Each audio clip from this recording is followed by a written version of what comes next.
Mtazamaji na msikilizaji wa MTV1 online kutoka mashariki mwa Jamhuri ya Kidemokrasia ya Kongo. Leo tunakutangazia kutoka Beni, Kivu Kaskazini, chini ya milima mirefu ya Rwenzori. Jina langu ni Germain Hassan Kiahwere, mtangazaji wako wa leo, Jumatatu Mei 5 mwaka 2025. Mbali na mtandao tusikika kupitia washirika wetu wa FM huku Mtwanga, Beni, Kimbulu, Lubero, Goma na Saki pamoja na Kindu Maniema. Karibuni. Taarifa yetu kuu yaanzia wilayani Lubero wakati wasiwasi kuu yashuhudiwa pembeni ya ziwa Edward, ziwa linaloigawa DR Congo na Uganda, ambako kumeripotiwa na mapigano makali kati ya waasi wa FCM 23 na wapiganaji wa Zalendo wakishirikiana na jeshi la Congo FARDC. Vijiji vya Lunyasenge vikiwa vimechukuliwa na M23. Kaniki Salomo yuko wilayani Lubero. Ndio, kwa kweli hali ni ya wasiwasi kubwa, hali ni ya vita ya mwende mukaone.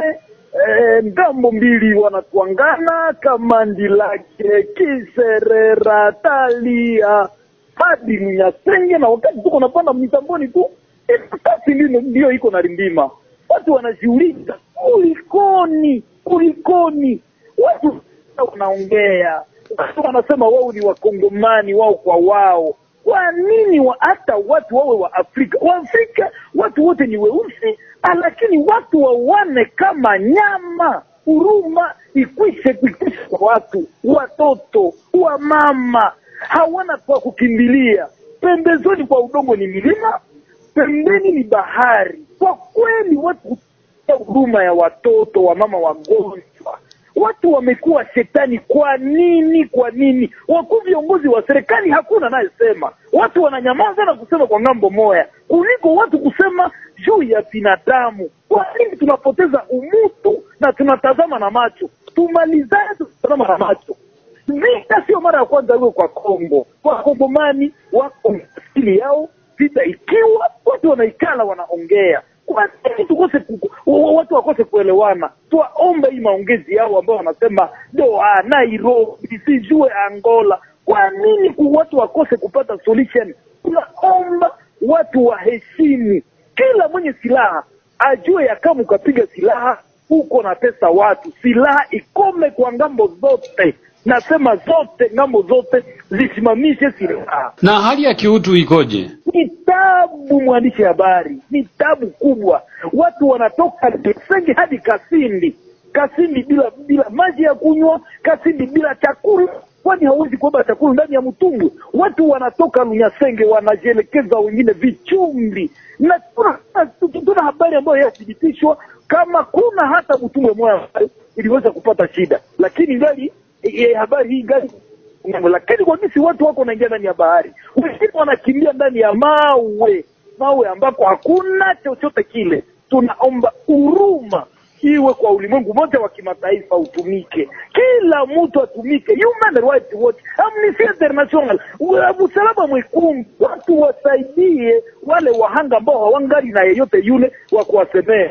Kila mtu anaogopa leo ukasema watakutia kwa mambo ingine, ukasema wewe ndio ulisema. Wengine wanaogopia makazi zao wakasema ukweli. Wakazi wanahitaji nini? Wakazi wanahitaji haraka iwezekanavyo silaha zikome na wapate msaada, warudishwe makwao. Asante sana Salomo Kaniki ukiwa wilayani Lubero. Asante sana. Ni mimi nakushukuru mwandishi habari. Mapigano inayojiri wakati serikali na M23 wako katika mazungumzo Doha, Qatar, huku wakaaji wa Kiavinyonge wilayani Beni wakipokea watu wanaokimbia vijiji hivyo, huku waandishi wa habari wakiomba kushinikizwa mchakato wa amani na usalama. Akizungumza na wanahabari wakati wa sherehe ya siku kuu ya uhuru wa habari duniani, Mustafa Mulonda Kafia Mali, msimamizi wa muungano wa wanahabari wa Kongo UNPC mjini Beni, Kivu Kaskazini, aomba vyombo vya habari kutumiwa katika ujenzi wa amani na usalama. Sisi wote tunapasha kuwa na hiyo tabia, yani mila ya amani. Amani haiko tu serikali ama governmenti ama jeshi ndio italeta amani. Amani ni mwananchi yeye mwenyewe ndio anapasha kuwa na hiyo kiltire ya amani.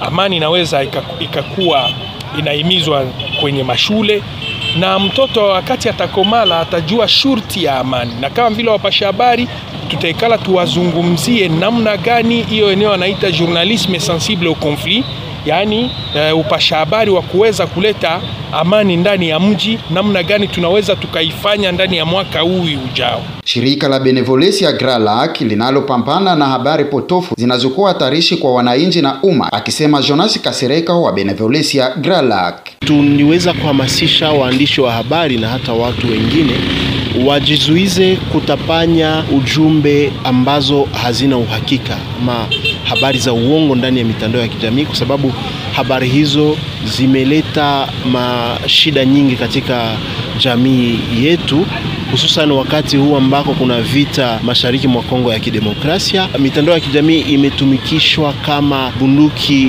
ingine ambayo inachochea vita. Ndio maana tuliweza kuhamasisha wanahabari waweze kuepuka kutapanya message ama ujumbe ambazo hawana nazo uhakika, na kwa upande mwingine tulipenda tuweze kukusanya waandishi wa habari hao katika muungano ya wale ambao wanajiitika kujitolea kwa kupinga habari za uongo ndani ya mitandao ya kijamii. Mashirika ya kiraia yakisema kwa sasa inaandamana na wanahabari kuwapa taarifa kwa muda unaofaa kulingana na katika hali ya taifa. Pepe Kavota ni mkuu wa shirika la raia mjini Beni. Wao kabisa ni watu ambao walazima sana katika nchi nzima kuweza kuelezea namna gani haiombe kutapanya ile mambo ambayo unaweza kugabua, ambayo unaweza kuacha watu wanakuwa wa victim. Ndio maana tunawaza kutendelea na hiyo kazi, kuweza kuambia kila mmoja kuweza kukua wakati anapasha habari, aweze kuchunguza, kapatia mpasha habari akuwa amechunguza, sababu wapasha habari nao wanachunguza zaidi habari ambao wanapata. Huko eneo linalodhibitiwa na waasi wa FC M23, wanahabari wakiwa bado wanaishi katika uhoga, japo M23 kwa upande wake wakisema wako huru kuendelea na kazi zao kama kawaida. Wanahabari wana nafasi gani katika umma na serikali ya taifa Jamhuri ya Kidemokrasia ya Kongo? Tumezungumza naye Valerie, mmoja wa waandishi wa habari anayeishi kwa muda katika mji wa Beni baada ya mji wa Goma kudhibitiwa na waasi wa M23. Pashaji habari ana nafasi kabambi sana, na hiyo fasi ni hasa ya kusaidia ili raia waweze kujua kama yote yenye wakuu viongozi wanafanya ni kutafuta usalama, na kutafuta usalama ni kuweza kuwapatia habari kamili na habari ya kuonesha kama mambo yanaendeka namna gani, mazungumzo yanaendeka namna gani, mambo yote ya siasa ya nchi, ya vita ya nchi yanaendeka namna gani, na tukipana hiyo habari kwa wakati na kwa ukweli tutakuwa tumefanya kazi yetu vizuri. Utafahamu kwamba kwa sasa wanahabari wapitia changamoto nyingi kutokana na machafuko na vita vya muda mrefu mashariki mwa taifa kubwa Afrika Mashariki, ambako wanahabari wapitia vitisho kutoka watu wenye silaha na hata serikali yenyewe kutokana na kutoelewana kwa wanasiasa wenyewe. Huku wakaaji wa vijiji vya Rwenzori wilayani Beni wakipongeza juhudi za jeshi la Kongo FARDC na UPDF ya Uganda katika msako wa wapiganaji wa ADF, Patrick Katanava Masiano yuko eneo la Mutwanga chini ya milima mirefu ya Rwenzori. Hapo hali iko safi sana. Tunaendelea kushukuru kwa kuwa jeshi zimefanya kazi, UPDF na FARDC imefanya kazi vizuri ya kuweza kuchungulia raia na mali yake. Wakulima wanarudi shambani, lakini wanaenda karibu na wanarudi mbele wakati ili wasiweze kuingia ndani ya adui. Watu wameanza rudi maeneo fulani kama Loselose, kama huko Abiarose, kama huko Kinyambaoro, watu wameanza rudi polepole, lakini kuna kwa maeneo ambapo wamasema tuende polepole turudi sasa zinazowezekana sasa jioni mbele wakati. Ya magari yalikuwa ni vigumu kutoka Beni kuelekea Kasindi. Hali ni safi, ilikuwa shida ya mzani ilikuwa imeweza kuwekwa huko mjini sekta ya Rwenzori kwenye mji wa Kambo, na tayari wameweza kubadilisha barracks ya kutoka kwenye Kasindi imerudi huko Kambo, na hilo kuleta sababisha gari zimekuwa nyingi kwenye barabara, na kutarajia kutengeneza daraja hiyo ya Semuliki imeweza kutengenezwa na watu wa ofisi de route yetu ya Kongo ikisimamiwa na watu wa MONUSCO. Tayari wameendelea kutumika polepole huko kabisa, gari moja na wako wanaendelea kazi vizuri. Lakini kumekuwa na mradi wa ujenzi wa barabara kuunganisha Uganda na Kongo kutoka Kasindi na mashirika ya Uganda. Huu mradi umefikia wapi? Huu mradi umeendelea vizuri kwa sababu hii kampuni ya Dot Service imeweza kutumika vizuri, iko naenda kapanua barabara na ikinyorosha barabara, ndio maana wameweza kusababisha kurudisha barracks ya huko Kasindi imerudi huko Kambo huko chini. pengine nini kinabaki na nini kinaweza kufanyika? Yenye inabaki inatubidi watutilie kora na kuweza kusababisha tena watu waende vizuri na daraja. Wakati itaweza kuisha hiyo daraja, watu watapita bila tatizo lolote na wataenda vizuri maeneo mbalimbali ndani ya mji wao ya Beni, Butembo na huko Wicha, Mangina endelea. Wakazi wanasemaje kuhusu usalama wao, hasa wakulima? Wakulima wanaenda wakishukuru kwa kuwa jeshi FARDC na UPDF ikitumika vizuri, ila wanalia sana mabandia wanaoingia katika nyumba zao, wabandia katika mji. Mabandia yani kusema nini? Mabandia ni hao watu wanapora mali, mtu anyeingiza kasafara yake nyumbani na wanakuja wakamfungulisha nyumba usiku wakipora mali zake. Tukitoka huko Beni tunaelekea mkoa jirani wa Ituri ambako hali ya usalama imerudi tulivu katika baadhi ya vijiji wilayani Jugu na sehemu nyingine kukishuhudiwa mapigano. Costa Sambagalwa ni wa MTV1 online akiwa Bunia.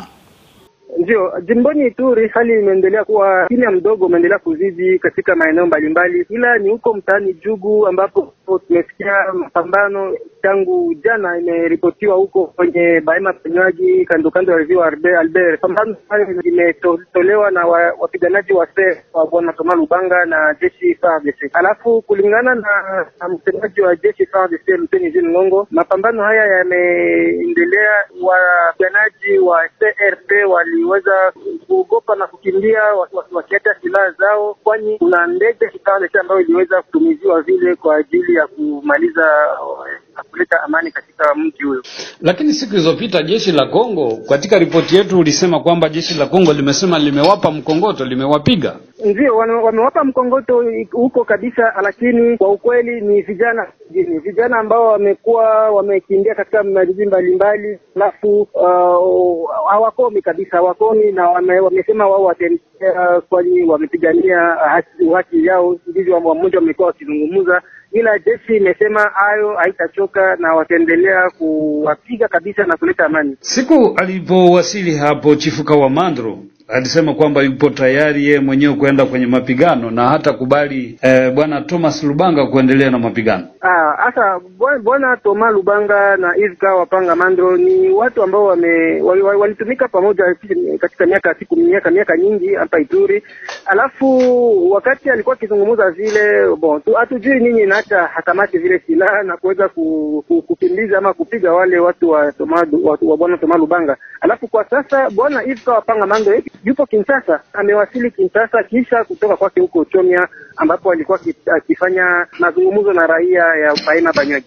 Lakini sasa ulisema kwamba wakazi walikuwa wameanza kurudi kwenye vijiji vyao. Tena haya mapigano itaacha tena watu wanakimbia. Alafu ni hiyo nje itaacha vile watu kurudi tena katika miji mbalimbali kama vile huko Kaseni, Uganda, Mahagi na kadhalika, ambapo watu walitoka huko na kurudi katika vijiji vyao mbalimbali, na hiyo mapambano imeleta tena hofu katika mioyo ya watu. Wakazi wa Ituri wanaomba nini? Wakazi wa Ituri hawaombi kitu ya maana sana, iko amani. Wanahitaji kabisa kama itawezekana jeshi waangalie namna gani ya kuweza kuboresha amani huko mtaani Jugu, kando la ziwa Albert na maeneo mbalimbali. Alafu ni hiyo itaweza kuleta vile maendeleo, mabadiliko katika maisha ya wakazi wa Ituri. Wakazi wanazungumziaje kuhusu mazungumzo kati ya serikali na waasi wa M23 huko Doha, Qatar? Ituri wakazi wengi wameendelea na kusikitika sana kuona kwa nini government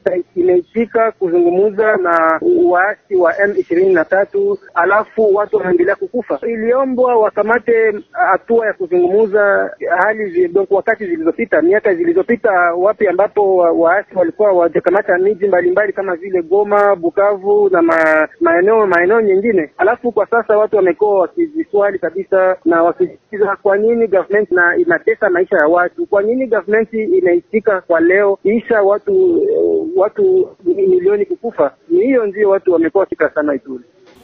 Katika mkoa wa Kivu Kusini, serikali imewakabidhi chakula wapiganaji wazalendo wilayani Uvira ambako kumeshuhudiwa vijana wengi wanaoshika silaha kwa kukabiliana na M23 katika bonde la Ruzizi mpakani mwa Burundi na DR Congo.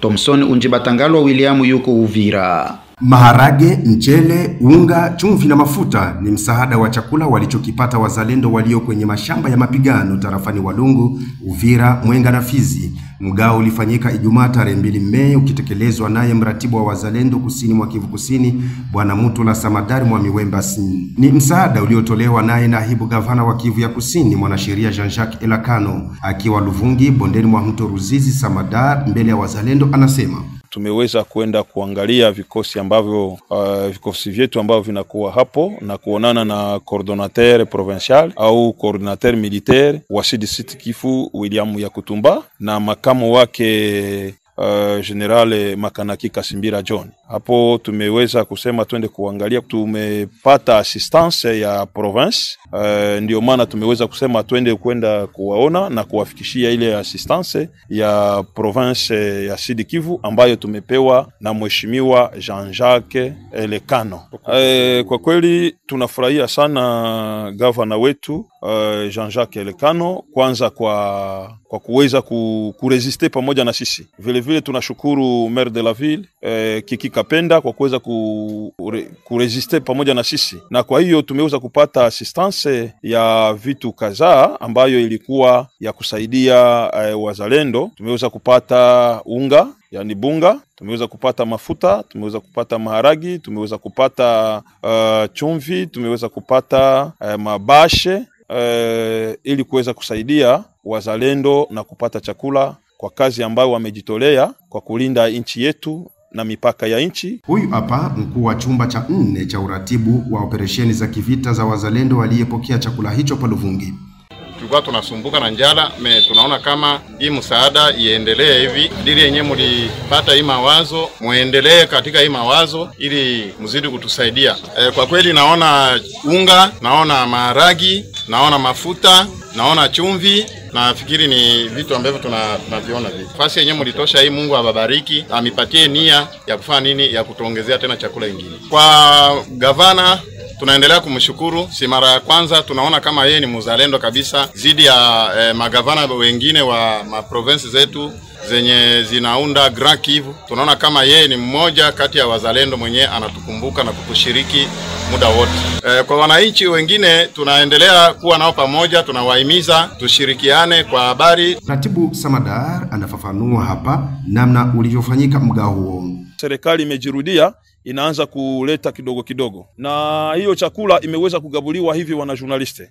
Governor ameweza kufinance wa operateur économique nao wakanunua chakula, na ile chakula wakaileta kwa coordination ya wazalendo. Kwangu mimi kama coordinateur, chakula imekwenda kwenye wako kuligne de front. Front ya kwanza ilikuwa ni Luvunge ambapo tulikuwa leo, ambaye coordinateur militaire kwa William Yakutumba pamoja na Makanaki Kasimbira John Kadandar, na front ya pili ilikuwa ni Katobo, na kule Katobo ambako anayeniongoza pale ni General Kashumba, na axe ingine ya operation ni Masango kwa General Ilunga pamoja na Jean Alube na Rukumeta, na axe ya ine ilikuwa ni Fizi ambayo ni axe inaongozewa na Ngoma Nzito na makamu wake Kakobanya, na axe ambayo naangalia vile ya tano ilikuwa ni axe ya Kuruninga pamoja na Landa Bango ambao wameweza kuhudumiwa kwa hiyo chakula ya axe operational. Uvira, Thompson Unjibata Ngolo William, MTV. Ni hayo kwa siku ya leo. Niite Germain Hassan Kiahwere niliyokuandalia matangazo haya kutoka Beni, Kivu Kaskazini. Shukrani kwa wote waliofanikisha matangazo haya, akiwemo Kahindo Rebeka akiwa Goma. Asante na siku njema.